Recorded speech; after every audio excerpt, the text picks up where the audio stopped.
سارے صحابہ کا علم عبداللہ بن مسعود، علی بن ابی طالب۔ اگلی بات میں کرتا ہوں اپنے جو تھوڑا بہت میں نے پڑھا ہے سیرت کو،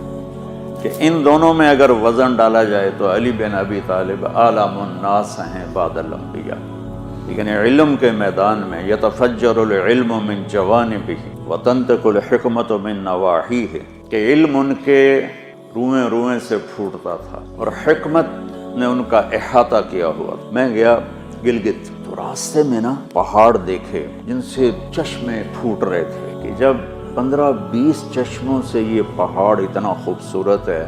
اگر اس پہاڑ کے ہر پتھر سے چشمہ پھوٹے تو کتنا خوبصورت ہوگا۔ تو پھر میں نے اس کو